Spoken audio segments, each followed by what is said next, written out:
Welcome to Biggest Spoilars, the destination for exclusive spoilers, latest updates. Laura Collins mistake. Let's launch off with Laura Collins.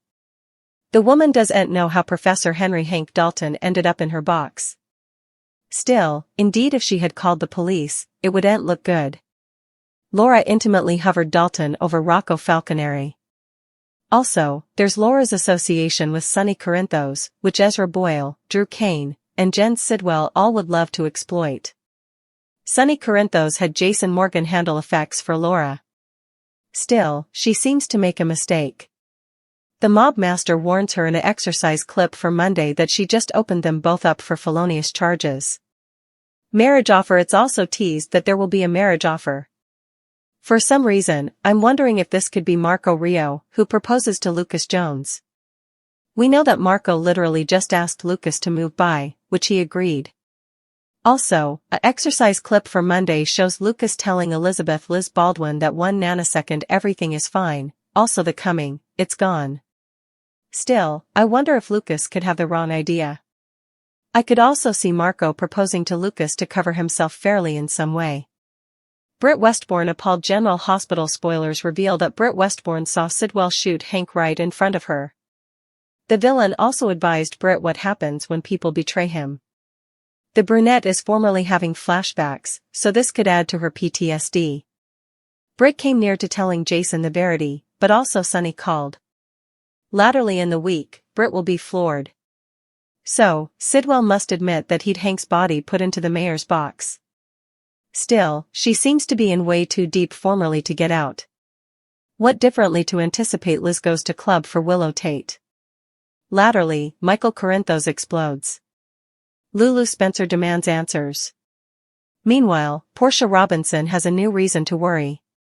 Plus, Dante Falconeri is surprised by Nathan West. It's also stated that Stella goes on the warpath.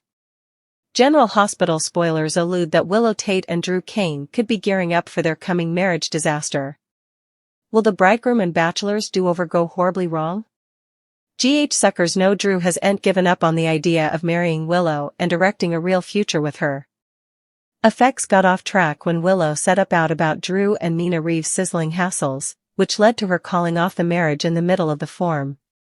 Still, Willow has latched onto Drew again as someone who can potentially help her fight the charges she's covering.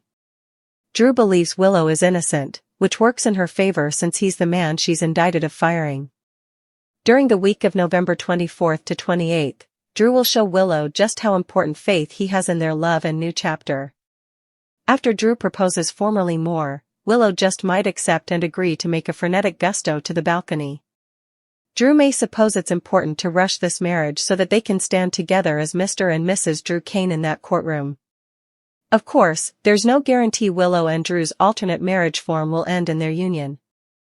This could be another setup for effects to go horribly wrong, so let's consider how Drew and Willow's big day might play out. Willow was the one to leave Drew at their first espousal, but what if the bachelor rejects the bridegroom this time around?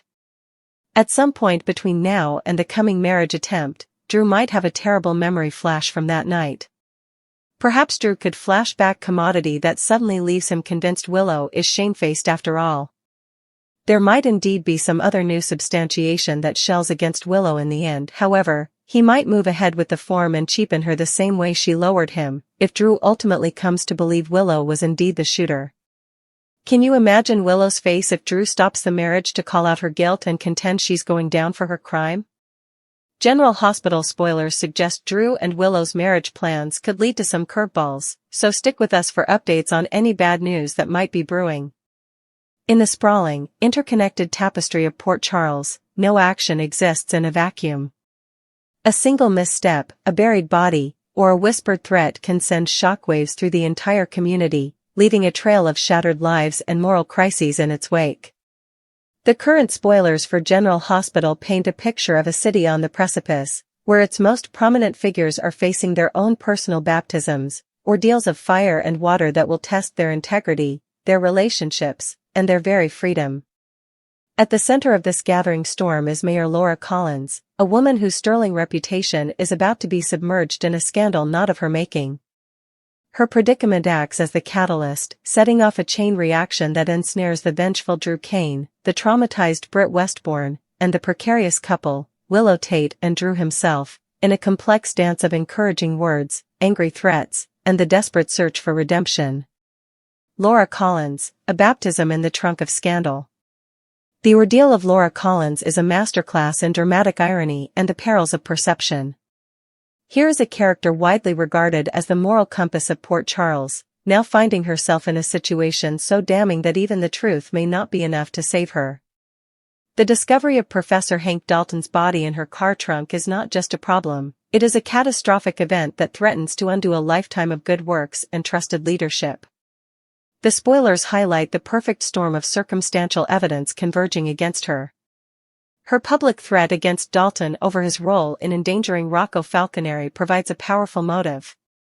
Her long-standing, albeit complex, association with Sonny Corinthos provides the context of means and a perceived criminal mindset that her political enemies, namely Ezra Boyle, Drew Kane, and the omnipresent Jen Sidwell, would be salivating to exploit. This is where Laura's baptism begins. She is being forcibly immersed into a world of filth and criminality she has spent her entire public life fighting against. Her decision, in a moment of panic and poor judgment, to involve Sonny and by extension, Jason Morgan, is the critical mistake that Sonny himself warns will open them both up to criminal charges. This baptism is not one of her choosing. It is a violent submergence into a reality where her word is no longer her bond, where her integrity is instantly suspect. The encouraging words in her story are scarce. Replaced by the angry threats that now define her existence, the threat of political ruin, the threat of criminal prosecution, and the internal threat to her own sense of self. Her path to salvation will not be through denial, but through a grueling process of navigating this nightmare, likely by turning the tables on the true culprit and exposing the machinations that placed the body in her trunk.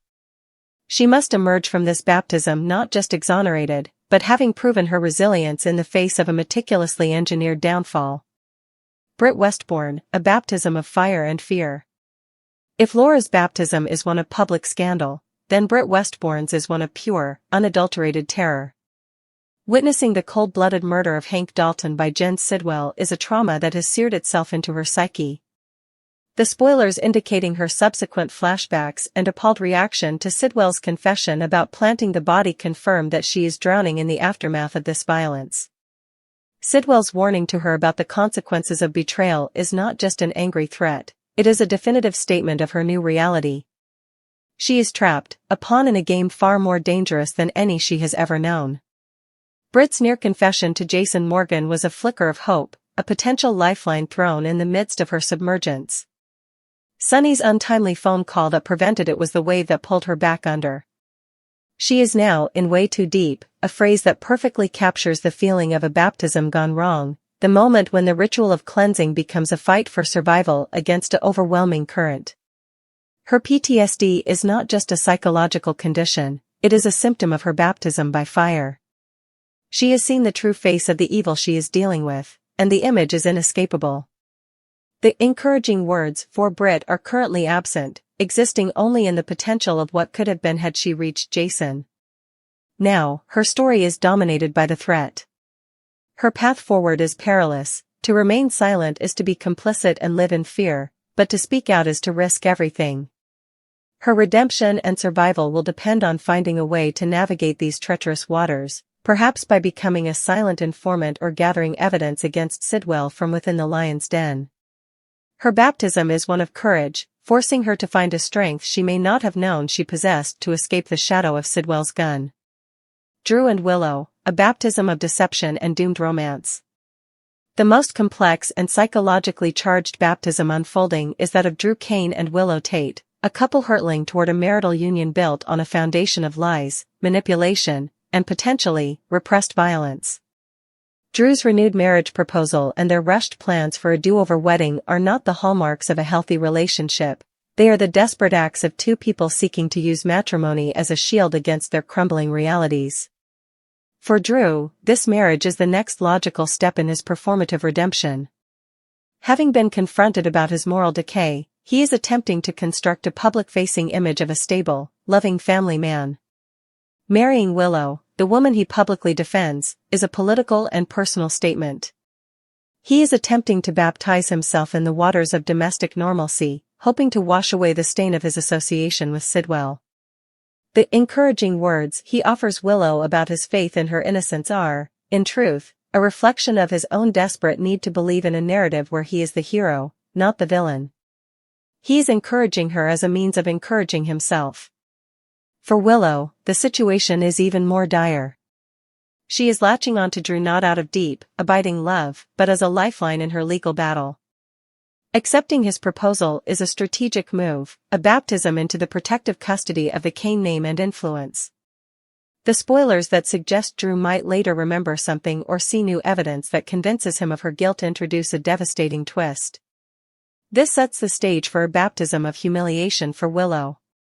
Imagine the scene, at the altar, surrounded by their peers. Drew, the man whose encouraging words built her up, instead levels the ultimate angry threat, publicly denouncing her as his shooter and vowing to see her convicted. This would be a brutal, symbolic drowning of her hopes and her carefully constructed defense. Her baptism would be one of exposure and utter ruin.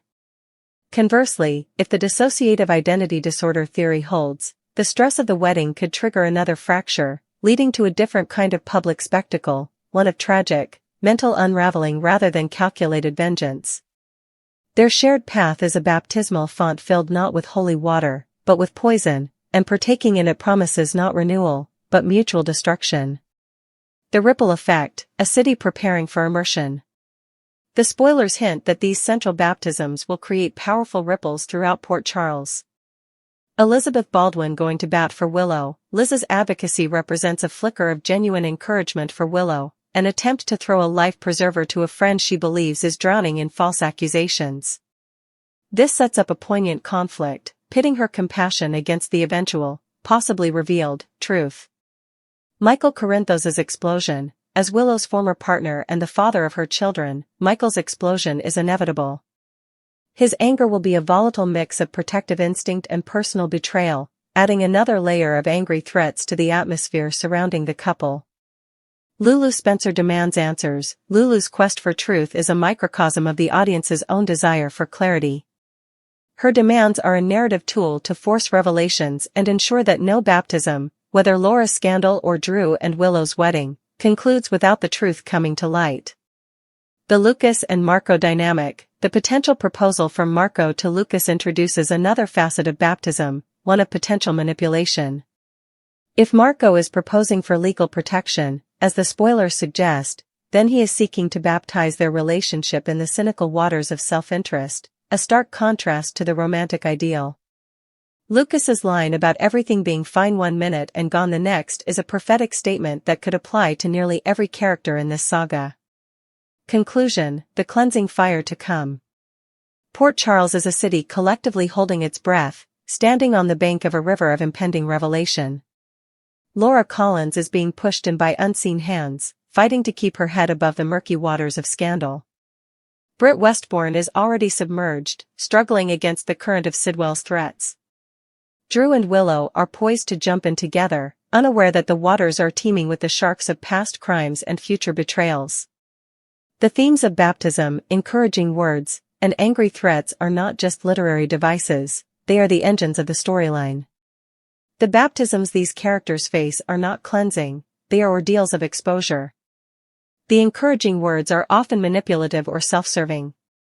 The angry threats are the very real dangers that give these trials their stakes. The week of November 24th to 28th promises to be the moment the city is fully immersed. A mayor's reputation, a witness's courage, and a couple's doomed union all hang in the balance.